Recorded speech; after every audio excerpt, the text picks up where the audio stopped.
Hello, this is Olga Jevtich. I'm Miss Virginia Senior America 2003, and this is Fashion Notes. Welcome. We have a wonderful guest with us today, but let us chat a couple of minutes about what do you think about new fashion for spring and summer. Are you ready? I think I'm not. I should go in my closet and look first what I have, and then maybe update with a few accessories. Sometimes accessories are very important. So if you have just a basic black on white dress, it's like a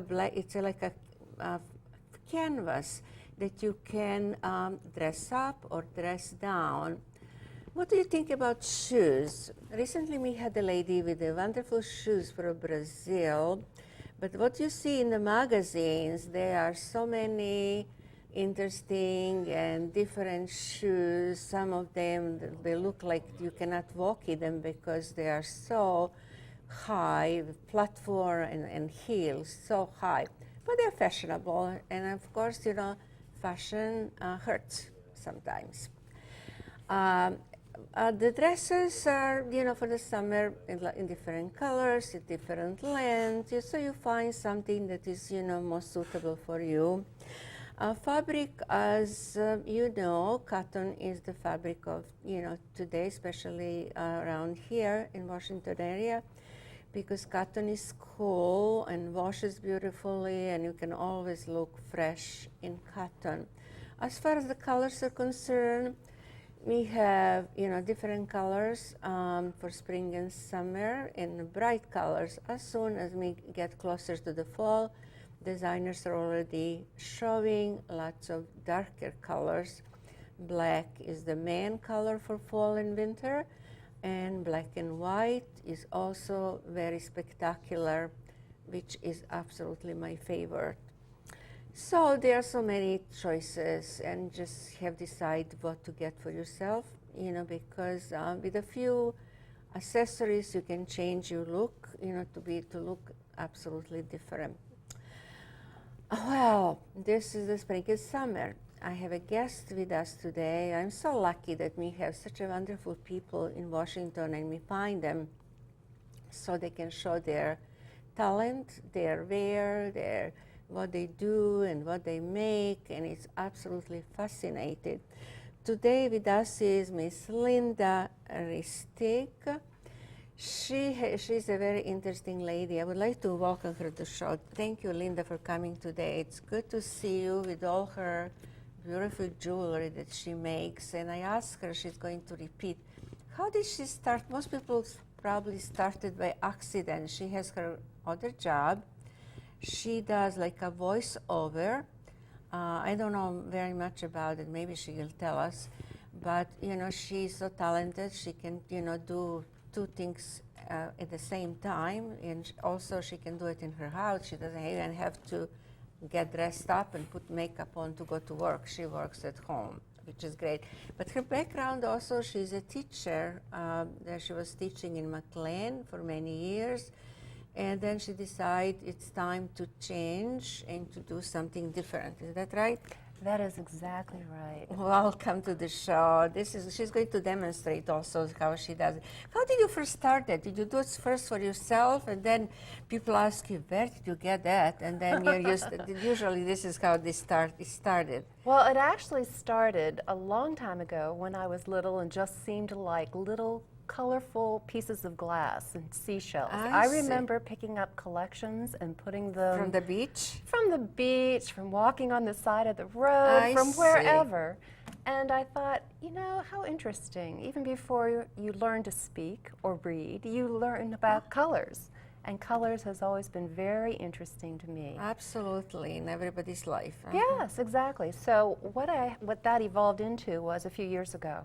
Our family was on a vacation at Nags Head, North Carolina.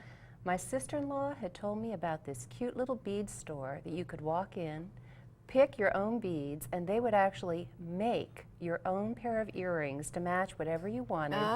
Voila. Well, I found my calling. a couple of years ago when I did that, and I have been addicted to beads ever so since. they made it for you there, but you did. said you would like this color and this to put together.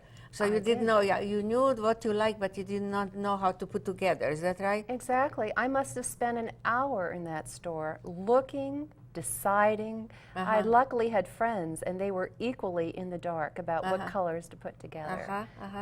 Since then, I've learned a thing or two. Oh, I'm sure. Where do you buy beads usually? Well, the beads I pick are pretty eclectic. They come from Czechoslovakian glass, right. to crystal, to Chinese pearls, semi-precious stones, many gorgeous pieces. Sometimes I get antique beads from consignment shops. Oh, or so that you have can been put passed together? on. Exactly. You take them apart and re-put them back together. Oh, so she puts in life, you know, an old piece that was perhaps forgotten or broken and was not usable, and to make something new, exciting, and very contemporary. That's right. As you can see in front of us, there are lots of things. It's like a candy store. And also we are going to have a models. They're going to wear actual thing.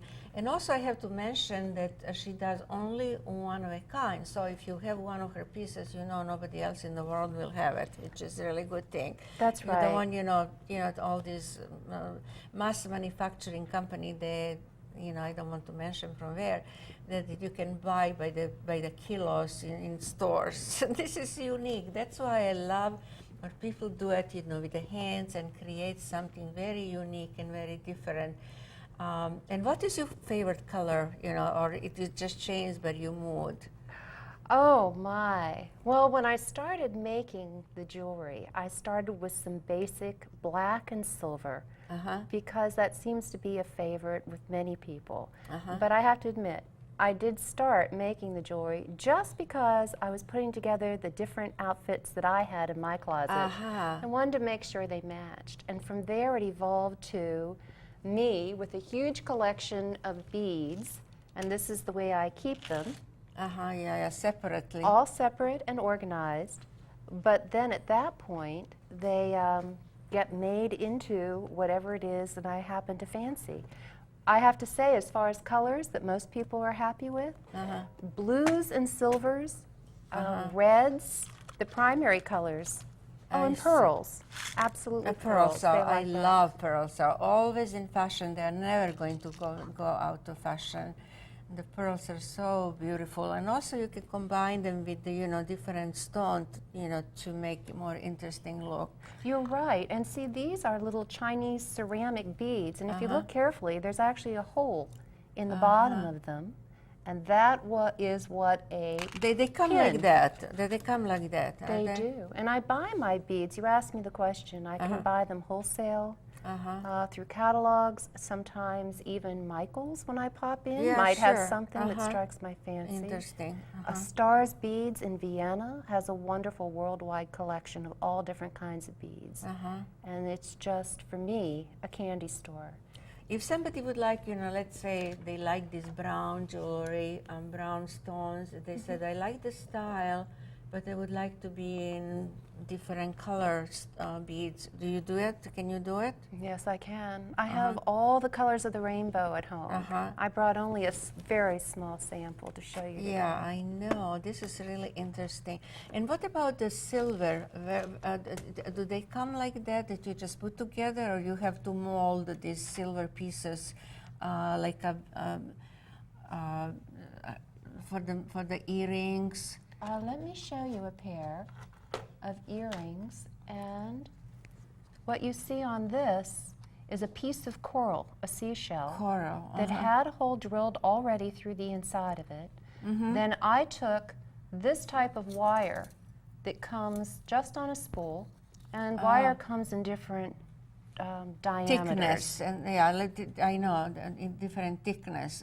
Right, and so then I put the wire through the center of the shell, curved it around a few times to make a design, and then coiled and looped the top, and then put the smaller ear hooks through it. And then I had made these cards. In fact, I make these cards. I created the the backing of it, and then print it out on cardstock on my computer at home. Cut them up, and voila, all set. Oh, absolutely. It's really very interesting. And how do you buy from different suppliers this hardware, or whatever you call it? And she has all kind of tools in front of us that she's using, you know, to make. I'm sure it's time consuming. How much time do you need perhaps to make one pair of earrings? And that is a good question, because it changes. Sometimes probably you don't finish at once. You just maybe started and then you think about it and then you finish later. That's right. It's the conceiving of what you want the colors to be, the textures, the sizes, the shapes.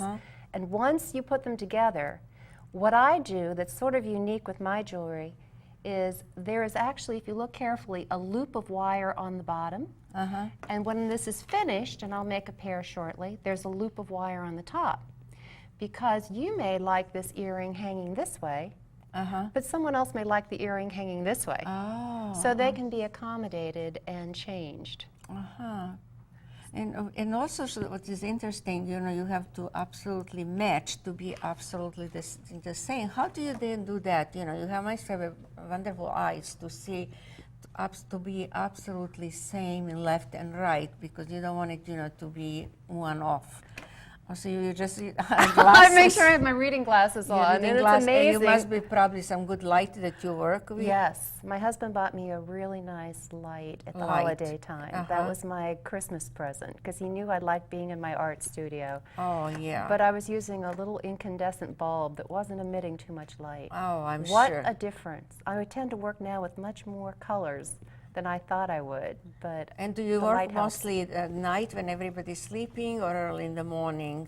I have to say my favorite days to work are rainy days, like today. There's something about rainy days that make me feel more creative. And on the weekends, Saturday, Sundays, especially a Sunday morning that's raining. That's like the ideal time for me to work. Interesting, because I have a lady that does jewelry.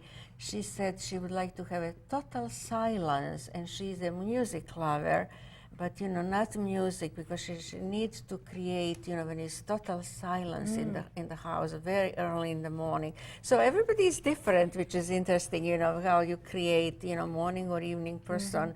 And when you get most inspiration. Do you put everything on the paper before you start doing your jewelry, or you just, as you go, you just turn out to design that you perhaps, you know, had in your mind before? Oh, that's such a good question. I don't usually draw them in advance. I usually am playing and doing the work of them.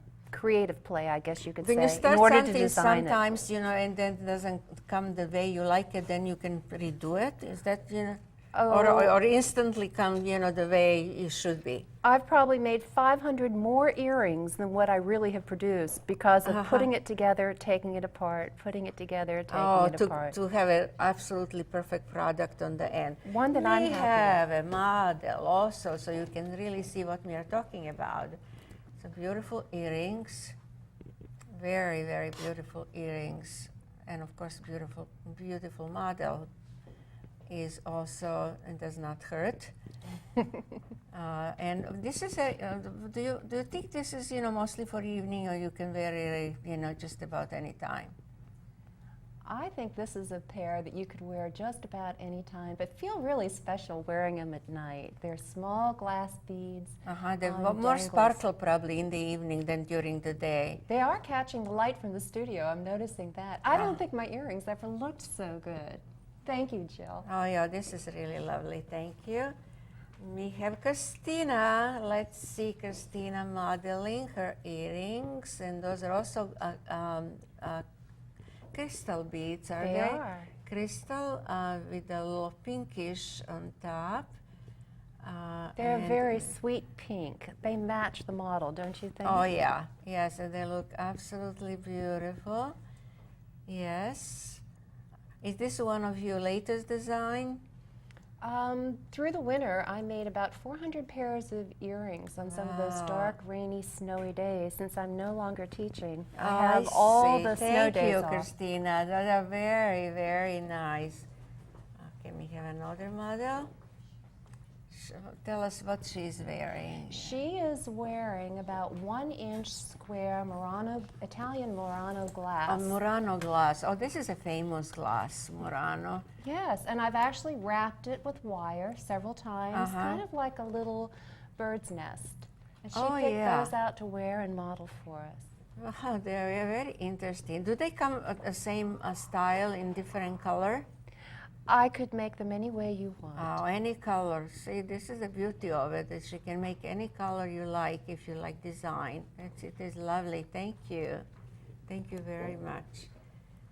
And here is Christina again. She is having something with the pearls. Yes, those are yellow pearls from China. Yellow pearls. With a little crystal, Swarovski crystal. And they're very, very dressy. And this Christina can wear it perhaps when she goes to some Catalan ball, which she did just recently. They're very, very pretty. Christina, thank you. Thank you. Do we have more? So as you can see, Linda's work is also, she is selling at the store in McLean. What is the name of the store? The name of the store is Mesmeralda's. Okay, so this is, and also do you do like a craft shows? As a matter of fact, on May 16th, I'll be at the McLean Day. I have an exhibition booth with a friend of mine. Okay. So yes, I'll be there. All right. See, you have to expose your craft to more audience. Let's see another piece on the model is wearing. She has the earrings and also the necklaces. The necklaces are, what kind of stone is this? Well, that's another Italian Murano glass. Murano glass. If you look really carefully on the inside of that pendant, you can see silvery, goldish and silvery flakes. And that's something that Murano glass is famous for. The color inside the colored glass. Very nice. Christina is coming again with the earrings. They are very pretty, young, and precious, on silver. And what kind of stone is that? That is a beautiful hand-painted bead that's black on the interior, and it has the yellow, no, sorry, not yellow, it's pink. So it's like a little rose, a flower that's hand-painted. Flowery rose, very, very nice. And the color is, I cannot see, it's like a blue. It's black and pink, I believe, and pink. silver. Very, very pretty. Thank you, Christina. That was really wonderful. As you can see, what you're going to do next? Well, I do have show me this on the purse, what she makes a little ornament for the purse. Well, with these economic times being what they are, rather than changing out your purse, it's kind of nice to have charms to change out the seasons. So I have several here as examples that I did make and brought along for you to be able to see. Yes, you can have one, or you have couple of charms on your purse, and add just a little touch of glamour when wearing your purse, which is very pretty. How did you think about making that? Because you saw it, the people are making, and I said, well, I can do it too. No, what happened was, it's funny how where you get that little, it's called the touch of genius. Yeah, the it. A girlfriend of mine had given me a charm to put on my cell phone. So I saw that dangle, and I thought, oh, you know what? Cell phones are great, but more people have purses. So I wonder if people would like to have purse art. So I made them at Christmas time, and have been making them ever since. I've been getting a lot of recommendations for those. And also, she has some that she's going to demonstrate how she does work, some beads, and also some hardware that go with the beads. Yes. And this is a cutting tool. It is. It's like a little mini pliers that I use to cut this pin, this stem. And this is, here you can I can see. It's just a bead with a hole through it. You can put it on. Exactly. So I've already pre-threaded it. And to make a simple loop, I would just cut about that far, then take the winding tool, that I call it a winding tool, create a loop, You asked how long it takes to make the earrings. It takes more time to create them than it does to actually physically make them. And so now we stick this through here. And there's different kinds of ear hooks that I use, which is kind of fun. And they come in different shapes, the hooks. Yes, they do. And so you don't have to. So there it is. There's one half of it. Yeah. And here. And you have to be very well trained to do exactly the same, both of them, because I think if I'll try one will be shorter, or other will be longer, so it will look really funny. I think if you practice, you could do this too. Well, anything, of course, anything, but some people have more, something, to create, some kind of born talent, which everybody has a talent, but it needs to be developed, of course. So okay, the more you work, the more you are, and as I can notice, you are not measuring or anything, and it just comes exactly the same. Well, after doing probably 100 or million pieces, then probably not a million, not yet, but I know I've almost reached over the 500 mark, so I've had a little bit of experience, I guess. Well, that's good that you're counting, because it's good to know how many you did. There. And so she created in no time her earrings with the blue. Did you say those are Chinese beads? These are Chinese beads, and they're like a ceramic on the inside, but they are blue and white, and they have the clear crystal on the outside. Then the silver and the pearl at the top. And what kind of beads are here that you have, like a blue one? Is this a turquoise? Yes. Does it come like that? Yes, the center one that you're pointing out is turquoise. Turquoise. To the right of it, to my right, is glass beads and silver that are purple, wrapped in silver. And then over on the left do these beads come glass? Like that? The smaller ones, they come like that, just like that. So I buy the beads individually and then put them together. And you just put them together to create sizes and the shapes. brown one here that you have, what kind of beads are those? Those are actually opaque glass. Oh, this is glass. I didn't know it comes in this color, which is most unusual, isn't it? Yes, with the brown and the bronze and the black, I thought were a nice combination. And also she told me that you can, this pendant that you use, you can wear with or without, or if you have perhaps some other kind of jewelry, necklaces you can hook on it, is it? Like these pieces. So you don't have to, for example, it could be different color, but I see. Oh, these are different pieces that you can put on what she's making, or if you already have something else, which is, wonderful to know. And what kind of stone is yellow one? Is this also the crystal from Murano? Yes, it sure is. And you can see Murano glass.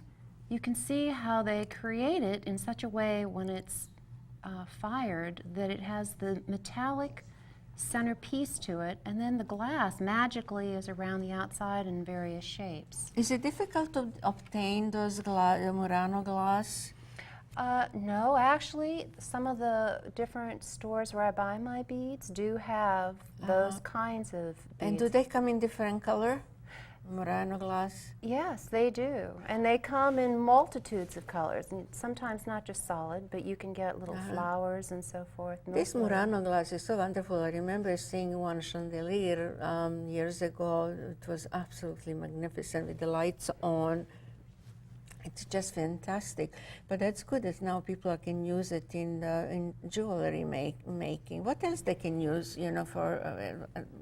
from Murano glass? They have like a silver, the glasses and bowls. And, I believe so. My sister-in-law went to Murano so that she could see the glass factory. She toured it just because she was interested. And she said it was just marvelous watching the glass blowers actually hand make the various pieces of glass. But they're most famous for the glass that has the little bursts of color on the inside. Oh, that's how you recognize what it is. Is that right? Yes. Wow. Yes. And in fact, what has happened is this pin that goes right through the center of the pendant curves on both sides, and I put the different beads and the silver on it, then attach this as a little pendant holder. And I have many of those. They're fun to make, and that way you can add your own necklace, whether you want a solid gold or a solid silver, or you want to go on and have a beaded necklace made. Then you have more creativity for designing your own. I'm sure. It is absolutely interesting how you, especially with the different beads that you can put together and make something, you know, as you said, you know, buy some antique piece and just transfer to something very interesting and contemporary.